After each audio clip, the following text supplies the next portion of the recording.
మన రాష్ట్రం మన ఛానల్. పుష్యశుద్ధ నవమి అంటే దాదాపు మన సంక్రాంతి కాలంలో, మకర సంక్రాంతి సమయంలో ఈ యొక్క పూజ వస్తుంది. అప్పుడు అమ్మవారిని పూజించే ధాన్యలక్ష్మిగా అమ్మవారిని పూజించారు. మళ్ళీ కార్తీక శుద్ధ పంచమి అంటే తిరుచానూరు పంచమీ తీర్థ రోజు పూజించే వాళ్ళు గజలక్ష్మి అనుగ్రహం కలుగుతుంది. గజలక్ష్మి అనుగ్రహంగా ధనధాన్యాలతో పాటు బలము, ఆరోగ్యం కూడా కలుగుతుంది, పుష్టి కలుగుతుంది అనేటువంటి శాస్త్రం. ఇంకా పంగుని ఉత్తరం పాల్గొన మాసంలో వచ్చేటువంటి పౌర్ణమి లేదా ఉత్తరా నక్షత్రం నాడు చేసేటువంటి పూజ పంగుని ఉత్తర ఉత్సవం అంటారు. ఆ రోజు అమ్మవారు ఆదిలక్ష్మిగా ఉండి స్వామితో పాటి సమాగమని మనకందరి మోక్షాన్ని అనుగ్రహిస్తుంది. ఇలా సంవత్సరం ఆయా కాలాలలో, ఆయా మాసాలలో, ఆయా రూపాలను, ఆయా కోరికల కోసం అమ్మవారిని పూజించడం జరుగుతుంది అని శాస్త్రం.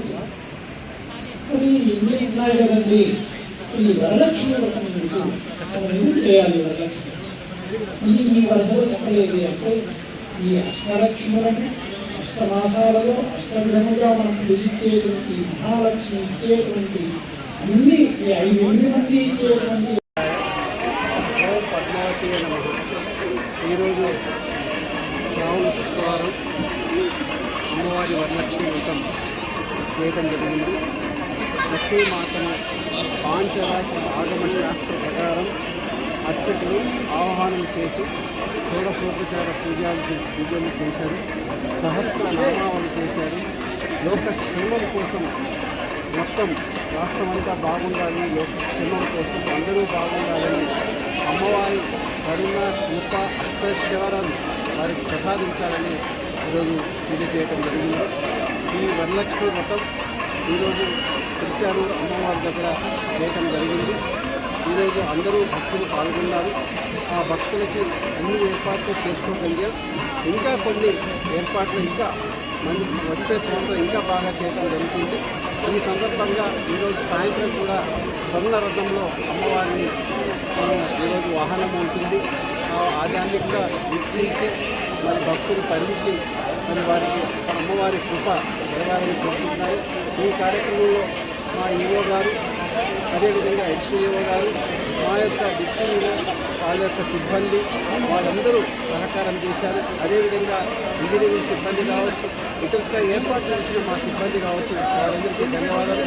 ఇదేవిధంగా ఇక్కడ విచ్చేసిన ప్రజాప్రతినిధులు, అదేవిధంగా టీటీడీ బోర్డు చైర్మన్ గారు, అదేవిధంగా బోర్డు సభ్యులు, బోర్డు సహకారంతో ఈరోజు అన్ని కార్యక్రమాలు సక్రమంగా జరిగినాయి.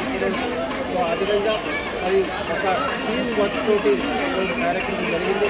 అమ్మవారి కృపతోటి సజావుగా ఇప్పుడు వరలక్ష్మి వ్రతం చాలా బాగా జరిగింది. ఆగమ శాస్త్రం ప్రకారం మరి పాంచరత్న శాస్త్రం ప్రకారం ఈరోజు కార్యక్రమం జరిగింది. మరి లోకక్షేమంగా సుభిక్షంగా అమ్మవారి కృప అందరికీ ఉండాలని, ఇంకా మరి ఈరోజు ఎవరైతే అమ్మవారికి వరలక్ష్మి వ్రతంలో పాల్గొన్నారో వారికి అందరికీ మరి అమ్మవారి కృప ఉండాలి. అదేవిధంగా ఈ వరలక్ష్మి వ్రతంలో భాగంగా మా సెక్యూరిటీ సిబ్బంది కూడా సిడిఎస్ఓ గారు, ఎస్పీ గారు, జిల్లా అడ్మినిస్ట్రేషన్ కూడా చాలా బాగా మాకు సహకారం ఇచ్చారు. వారందరి సహకారంతో ఈ కార్యక్రమం అమ్మవారి కృపతోటి ఇప్పటికీ చాలా మంచిగా జరిగింది. నమో వెంకటేశాయ, ఓం నమో పద్మావతి. అమ్మవారి కృప అందరికీ బాగా ఉండాలని మనసాలకు.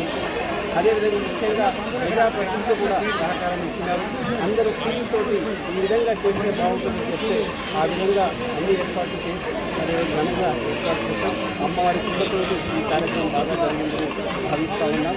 మరి అందరూ అమ్మవారి ఆశీస్సులు ఉండాలని మరొక్కసారి మీ ద్వారా స్వామివారి వారికి అందరికీ ఉండాలి, లోకక్షేమం ఉండాలి, సురక్షంగా ఉండాలి, వారందరూ బాగుండాలని కోరుకుంటూ ఓం నమో వెంకటేశ్వర.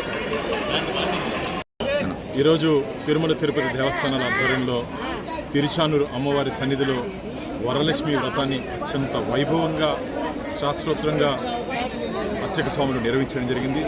తిరుపతిలో ఉన్నటువంటి ప్రజలందరూ దీంట్లో పాల్గొనడం జరిగింది.